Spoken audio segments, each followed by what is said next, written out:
What's up? What's happening, folks? Welcome back to the channel, Sports, Life, and Politics TV. Today is September 15th. I'm Samuel Koppel, and I'm here for the boxing news today, baby. Obviously, everybody knows this fight has been finalized between Errol Spence Jr. and Terrence Crawford. Terrence Crawford is 38-0, undefeated.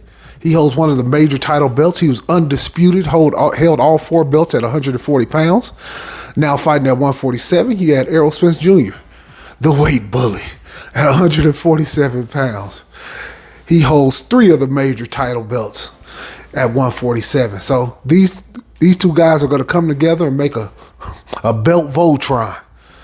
Whoever wins this fight will have the power of Grayskull. He will be the He-Man. And everybody's been waiting on this fight. Everybody's been anticipating this fight. And this fight is going to be extremely interesting because Terrence Crawford is a fighter who switches from orthodox to southpaw. He has a fantastic jab. He has that killer instinct. And as you can see on the screen, he has that Kevin Garnett attitude and personality and demeanor, where he's looking to finish and kill. Now, this thumbnail you see on the screen, I think I know people eventually will steal this thumbnail. They'll redo it, but you'll see this other places too. And you have Errol Spence Jr., Tim Duncan, a.k.a. Big Fundamentals, a.k.a. the Body Snatcher, who works to the body. He's willing to give one. He's willing to take one to give three. Both of these guys are hittable. Errol Spence Jr. has a fantastic jab, and it's a thudding jab, and it's one of those jabs that hurts. You know, some fighters, they throw out jabs, and the jab is more to set up other things. The jab is more to hide the straight left. The straight right, or to hide the hook or the uppercut. It's more of a distraction. But not with Errol Spence Jr. Errol Spence Jr. has the type of jab that it does damage over the fight.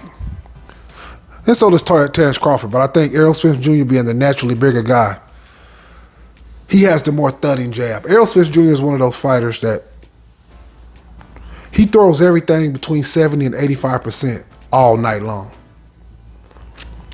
Nothing that he does is at 50%, 40%. So his punches usually accumulate over the fight. That's why you see people's eyes hanging out their head, broken orbital bones, because every single punch is never 100%. It's between 75% and 85% of his power. Every single punch. Terrence Crawford has great foot movement. Like I said, he can switch from southpaw to orthodox to southpaw. But as he's gotten a little older, he doesn't fight as well out of the orthodox as he used to.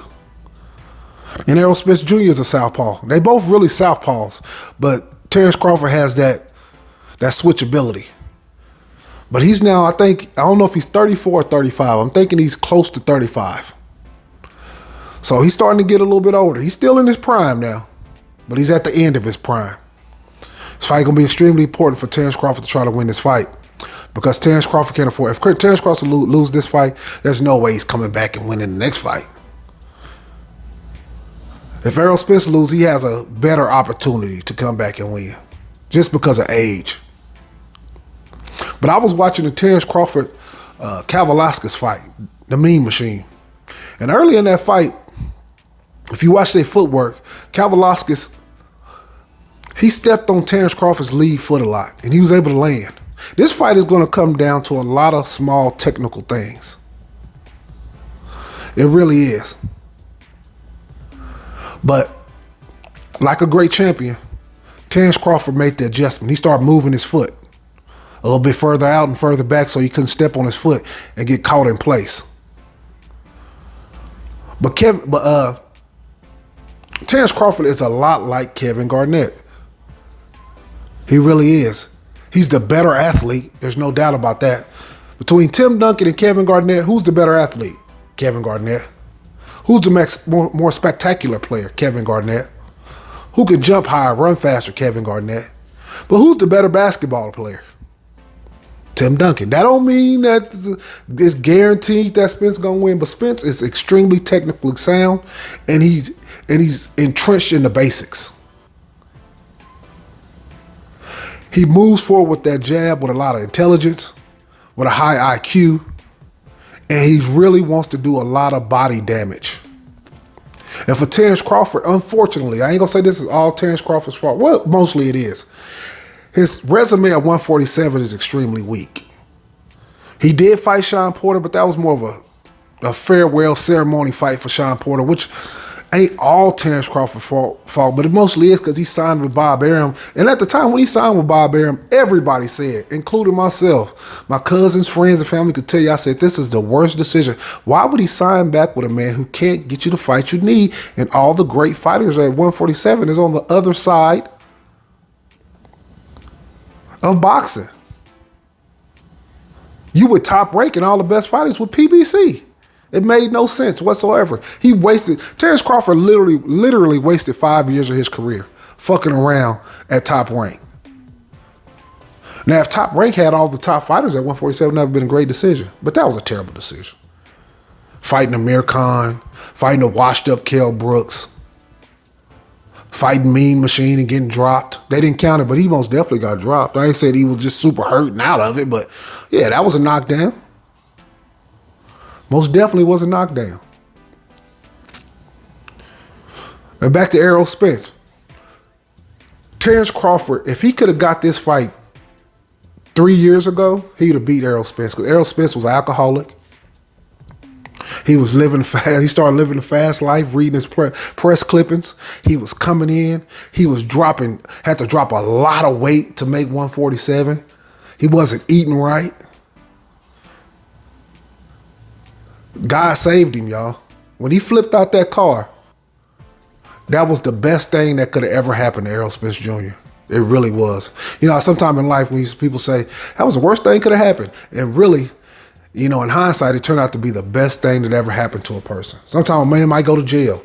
Man, that might have saved that man's life. It was the best thing could have happened to him in the moment. When he in jail, it feel like the worst. But when he get out and he realized, man, I was about to crash out. I was about to die. That was Errol Spence. He wasn't really working out in between fights. He would wait till camp started to start working out, trying to cut weight. And you know, alcohol adds a lot of weight. When he fought, I went to the Shawn Porter fight. And you know what's crazy? When I went to the Shawn Porter fight, I actually I sat right one seat in front of Blue Bud Sports TV. At that time, I didn't even know who he was. But when I got back home, I seen he was doing a boxing thing. I said, damn, I was sitting right next to that nigga. It was me, him, CT Fletcher, my cousins, a bunch of people. We had great seats. But that's neither here nor there. But at that Shawn Porter fight,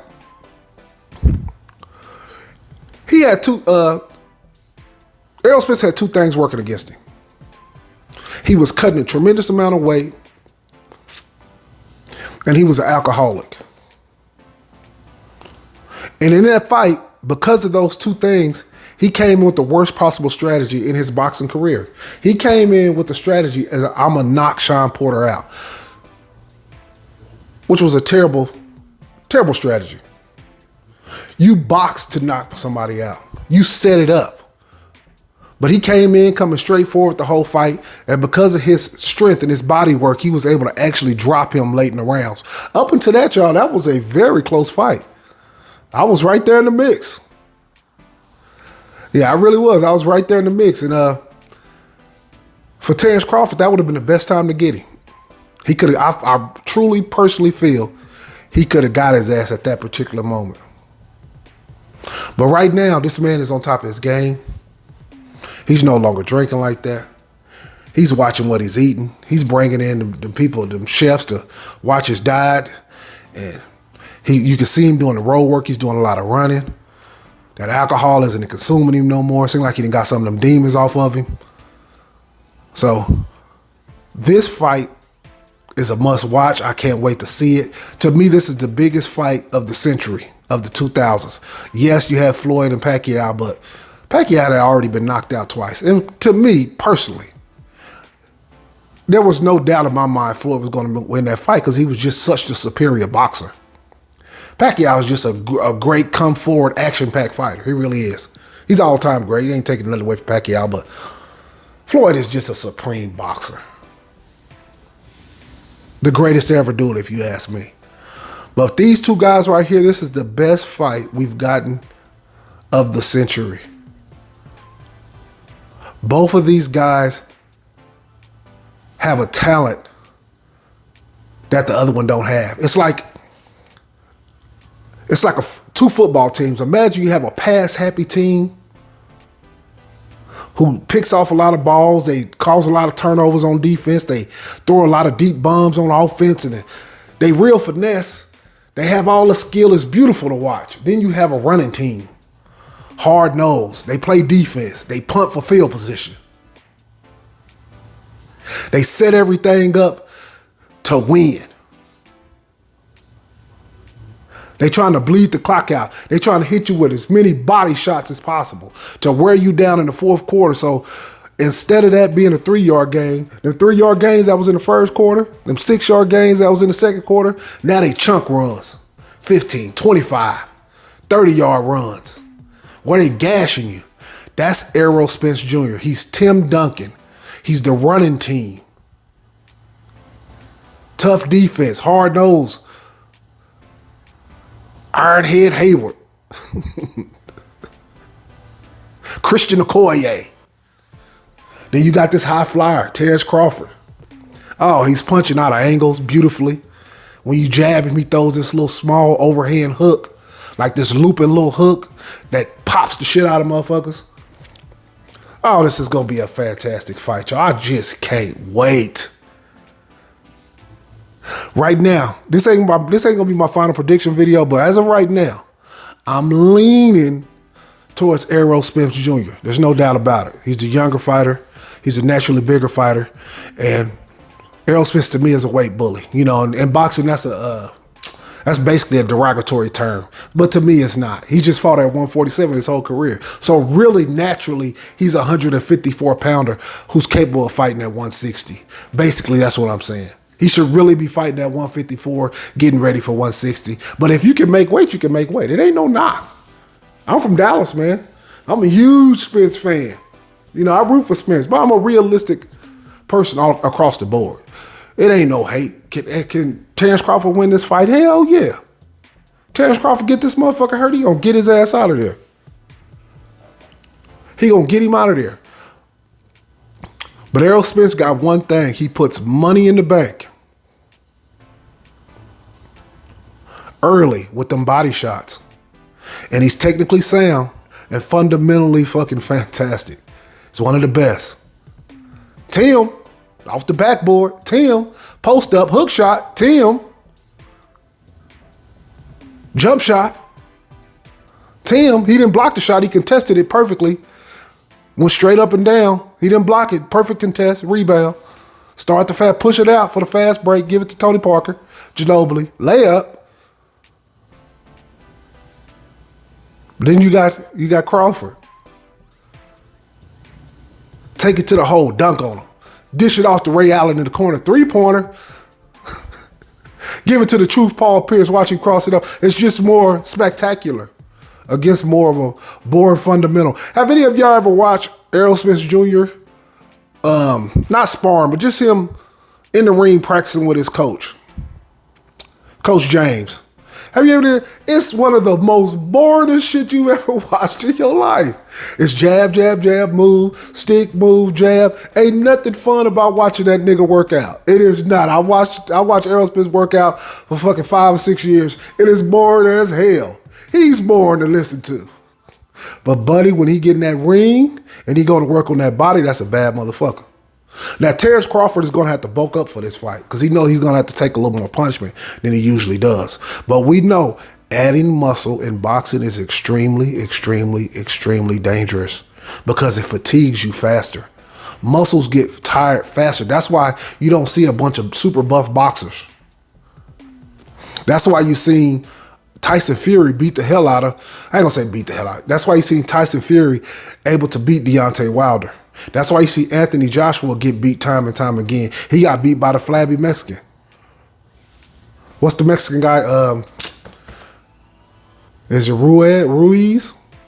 Yeah. He lost to him over in, I think it was Dubai or some shit.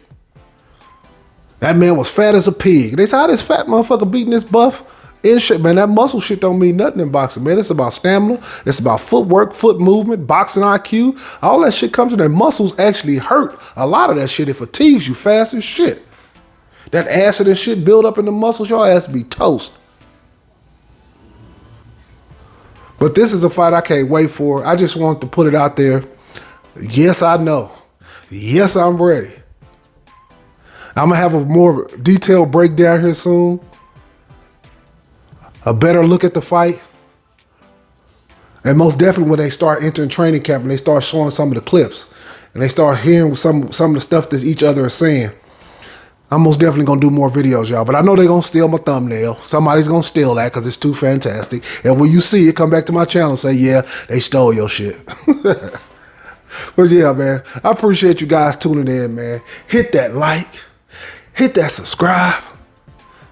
I just took your ass on one hell of a boxing of the century fight ride. Peace.